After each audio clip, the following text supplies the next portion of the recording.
Brittany Mahomes was recently exposed by a restaurant server on TikTok who accused her of being cheap and extremely rude. But this isn't the first time that she's been called out for being stingy while flaunting her wealth at the same time. Over the years, Brittany has gained a reputation for being an entitled cheapskate. The truth about her selfish, penny-pinching behavior is absolutely crazy. So let's get into it. Brittany was recently dragged on TikTok when a user named Jessica O'Connor posted a video that detailed the terrible experience she had with her. In Jessica's TikTok, she explained that she had been working at one hotel in West Hollywood where Brittany and her group of friends stayed for nearly a week while shopping for her wedding dress. Jessica was the server assigned to Brittany's group in the hotel's restaurant, but when she collected their payment at the end of the meal, she was totally surprised. Even though the total of Brittany's bill ended up being well over $100, she allegedly didn't include a single cent extra for the tip. Jessica tried to let the incident go and figured that maybe she had said or done something to make Brittany dislike her. But soon she learned that wasn't the case. Throughout their entire stay, Brittany and her friends didn't tip any of the servers who waited on them in the hotel's restaurant. But that wasn't all. Jessica added that not only did Brittany refuse to tip anybody, but she was also genuinely unpleasant toward the hotel staff members. She also acknowledged that public figures like Brittany don't owe people anything, but at the same time, how public figures and celebrities treat people in positions lesser than them says a lot about their character. And it sounds like Brittany has made a habit out of treating servers badly. What other social media users have revealed about her is truly unbelievable. In the comments section under Jessica's TikTok, a few people supported her claims with their own horror stories. One person mentioned that they had the exact same experience with Brittany while working as a server at a Kansas City nightclub. And apparently her being cheap is nothing new. Allegedly, servers from the Capitol Grill in Kansas City have been complaining for years about Brittany not tipping. Another person claimed to have worked behind the scenes at Disney, where Brittany refused to make eye contact or use basic manners while addressing the staff. The fact that she supposedly doesn't even say please or thank you to wait staff is beyond ridiculous. And combined with her extensive history of not tipping, it's no wonder that she has a reputation for being a snob, especially since it's not like she and Patrick are hurting for money at all. Brittany reportedly has a net worth of between $10 million and $30 million,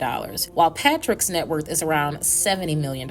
And they definitely aren't living a modest lifestyle with their extravagant shoe collections and multiple mansions. That probably wouldn't be an issue for most people if it weren't for Brittany reportedly being so incredibly rude and out of touch. Just last April, she posted a Q&A session in her Instagram story. She ended up being asked by one of her followers how she felt about famous people flaunting their wealth, but how she responded was seriously bizarre. Brittany replied by saying that she and Patrick would never show off their money, but in that very same Q&A session, she revealed that they owned 7 different vehicles. She also mentioned that they have sets of everything they need at both of their homes, and her reasoning was unbelievably surprising. Brittany added that they have duplicates of everything just so they don't have to pack things up to bring back and forth from Kansas City to Texas. Even if that's somewhat understandable with basic items, especially for their little kids, it's still honestly crazy. For Brittany to admit that, especially right after claiming that she doesn't flaunt her wealth, just shows how detached from reality she is. But it also shows that she clearly has no problem spending money as long as it's not to show her appreciation to waitstaff. Not to mention, what she had just posted 2 months before this was completely insane. In February 2023, Brittany and Patrick dropped some serious cash for their daughter Sterling's 2nd birthday. In a clip that Brittany shared to her Instagram story, Sterling opened up one of her gifts to find a Chanel purse that was worth a whopping $4,800. Obviously, Brittany has more than enough money to leave a tip when she goes out to eat. And because of Patrick's partnership with Airshare, a company that provides private flights, it's not like the Mahomes have to spend a ton of cash getting to their destinations. According to what Airshare's CEO, John Owen, told Fox 4, a Challenger 350 private jet is always available for Mahomes' family vacations or business trips. So, with Brittany having free travel thanks to her husband's connections, she seriously has no reason to regularly not be tipping her servers. And the price of the clothing she usually wears is absolutely unreal, too. It's no secret that Brittany likes luxury brands, especially considering how many times she's been spotted wearing Versace and Gucci lately. In her highlights on Instagram, she even has a shop section that's downright shocking. Brittany usually shares photos of her outfits to her Instagram story, and she makes sure to include links to where she got them. But a lot of the clothing is super expensive, like a pair of basic white jeans for $1,280. And even though she makes it seem like she's doing her followers followers a favor by sharing the links, it comes across as extremely insensitive. In one of Brittany's shop links for a little clear handbag, she added a caption that said, "Just trying to help all you ladies out." But the website listing revealed that the price of the purse was about $500, which is a lot more than what most people can afford to spend on a small accessory. But Brittany's idea of an average price range isn't the only reason why so many people are upset with how stingy she is with servers. She's also been accused of being cheap by trying to take advantage of her social media followers in a truly startling way. Brittany has been reselling her used clothes and accessories online for quite a while, but over the last few years, people have been pointing out that some of the listings on her Poshmark account seem pretty questionable. Last summer, Brittany was slammed on social media for trying to sell bikinis that she had received from Toluca Swim. She had originally been given the swimsuits to promote on her page, which is exactly why people were so furious with her. Brittany probably didn't think that anyone would notice that she was selling those particular bikinis, but as a public figure, she should know by now that people are watching everything she does online. And by trying to make money off of swimsuits she got for free, it just made her seem even more selfish and greedy. One of the latest incidents that exposed Brittany's true colors happened over Thanksgiving. Posted clips of her and Patrick's son, Bronze, playing, which was innocent by itself. But the real reason why her followers were outraged was honestly unbelievable. In the background of Brittany's videos, her cleaning staff was hard at work. Two housekeepers were trying to get the Mahomes house looking spotless, and they most likely had no idea that Brittany was posting them on Instagram for her 1.7 million followers to see. But that wasn't all. Now that it's known how terribly Brittany treats restaurant staff, it's hard not to wonder about how she is with her housekeepers. It's pretty widely known that a lot of people who hire housekeepers end up tipping them extra for working on a holiday or even any holiday weekends. Unfortunately, based on Brittany's history of not tipping at all, it seems safe to assume that her housekeepers don't get any extra cash no matter when they work. There's no reason for her to be so ridiculously stingy, especially when she literally has millions of dollars. Hopefully in the future, Brittany changes her cheap, selfish ways and shows more appreciation to servers and any other hired staff members. She could start by saying please and thank you to them at the very least. But now that we've gotten into the different reasons why Brittany has been accused of being cheap, I want to know what you guys think. What are your thoughts on her spending thousands of dollars on luxury accessories for her toddler, but not leaving tips for servers? What do you think about Brittany reselling clothes online that she originally got for free? Let me know in the comments below.